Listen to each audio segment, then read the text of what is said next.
કેમ છો દોસ્તો? એક એન્જિનિયર તરીકે આપણે ભવિષ્યમાં જે કંઈ પણ બનાવીશું, ભલે બિલ્ડિંગ હોય, મશીન હોય કે પછી સોફ્ટવેર, એને ચલાવવા માટે પાવર તો જોઈશે જ. અને આ પાવર આવશે ક્યાંથી?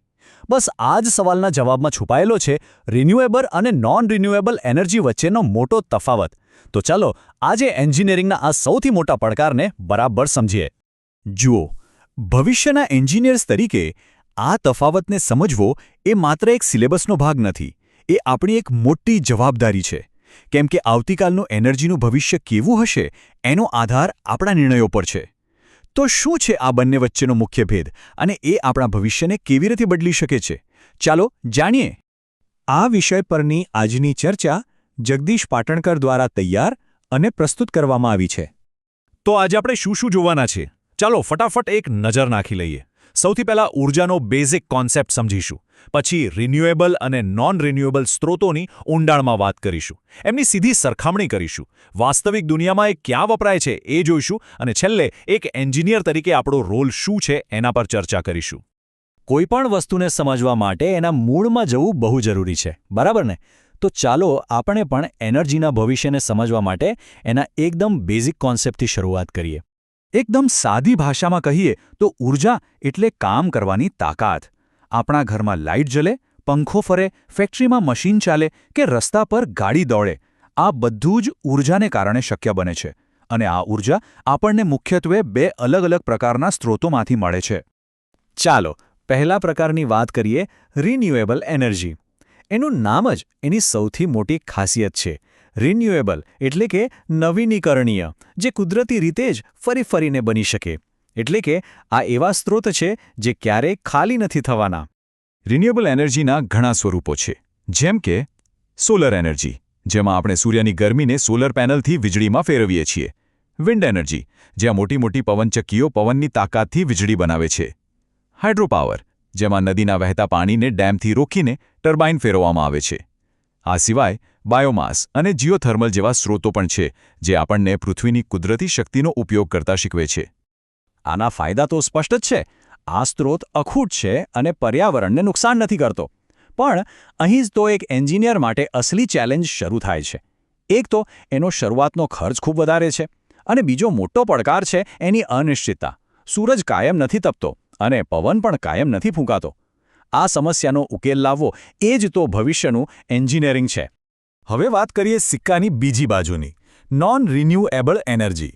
આ એક એવો ખજાનો છે જે પૃથ્વીના પેટાળમાં લાખો વર્ષોથી જમા થયેલો છે. પણ દરેક ખજાનાની જેમ આ પણ મર્યાદિત છે.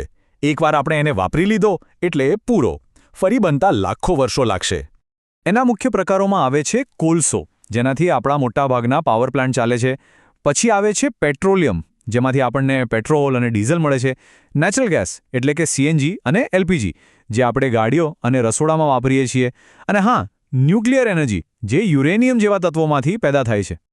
આ સ્ત્રોતોની સૌથી મોટી તાકાત શું છે ખબર છે? એ છે ભરોસો. એ દિવસ રાત, તડકો હોય કે વરસાદ, સતત એનર્જી આપે છે. પણ આ ભરોસાની આપણે બહુ મોટી કિંમત ચૂકવી રહ્યા છીએ.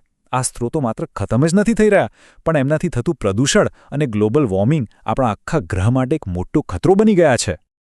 ઓકે, તો આપણે બંને ટીમને બરાબર સમજી લીધી. હવે સમય છે એમને આમને સામને લાવવાનો અને જોવાનો કે કોણ ક્યાં બાજી મારે છે. ચાલો શરૂ કરીએ આ ફેસ ઓફ. ચાલો આ ટેબલ પર એક નજર કરીએ. જુઓ, સ્ત્રોત અને ઉપલબ્ધતાની બાબતમાં તો રિન્યુએબલ ક્લિયર વિનર છે. એ અખૂટ છે અને સ્વચ્છ છે.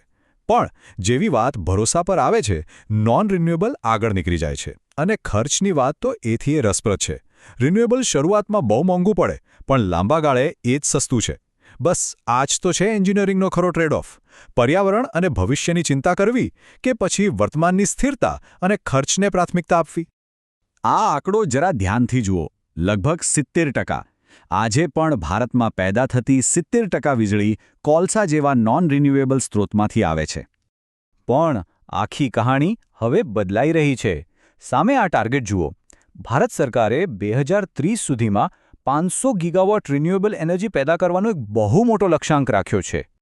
ચાલો હવે આ બધી થિયરીને થોડીવાર માટે બાજુ પર મૂકીએ અને જોઈએ કે રોજિંદા જીવનમાં આ ઊર્જા સ્ત્રોતો ખરેખર ક્યાં અને કેવી રીતે કામ આવે છે.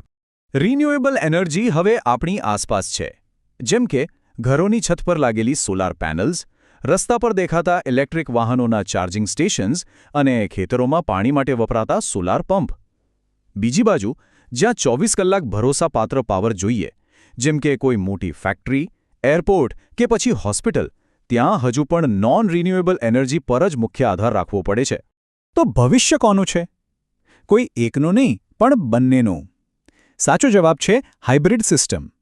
મતલબ, દિવસ દરમિયાન આપણે સોલર જેવી રિન્યુએબલ એનર્જી વાપરીશું અને જ્યારે સૂરજ ન હોય ત્યારે ગ્રીડમાંથી નોન રિન્યુએબલ પાવરનો બેકઅપ લઈશું. આનાથી આપણને રિન્યુએબલની સ્વચ્છતા પણ મળશે અને નોન રિન્યુએબલની સ્થિરતા પણ. આ બધી ચર્ચાઓ પછી હવે આપણે આવી ગયા છીએ સૌથી મહત્વના સવાલ પર કે ભવિષ્યના એન્જિનિયર તરીકે આ બધામાં આપણો રોલ શું છે? એક એન્જિનિયર તરીકે આપણી જવાબદારી માત્ર મશીનો બનાવવાની નથી, પણ રિન્યુએબલ એનર્જીને વધુને વધુ પ્રોત્સાહન આપવાની છે. એવી સિસ્ટમ્સ બનાવવાની છે જે ઓછામાં ઓછી ઉર્જા વાપરે અને એક એવા ભવિષ્યનું નિર્માણ કરવાની છે જે પર્યાવરણ માટે પણ સારું હોય અને આવનારી પેઢીઓ માટે પણ. તો દોસ્તો, જો આ ચર્ચામાંથી કંઈક નવું શીખવા મળ્યું હોય અને આ માહિતી કામની લાગી હોય તો એક લાઇક જરૂર કરજો અને તમારા મિત્રો સાથે શેર કરજો. અને હા, એન્જિનિયરિંગના આવા જ બીજા વિષયોને સરળ ભાષામાં સમજવા માટે અમારી ચેનલ ધ સિલેબસને સબસ્ક્રાઇબ કરવાનું ભૂલતા નહીં. જતા પહેલા એક સવાલ છે. નીચે કોમેન્ટમાં અમને જરૂર જણાવજો. શું તમારા ઘરે સોલાર પેનલ લાગેલી છે? તમારા અનુભવો જાણવાની અમને બહુ મજા આવશે. ત્યાં સુધી શીખતા રહો અને આગળ વધતા રહો.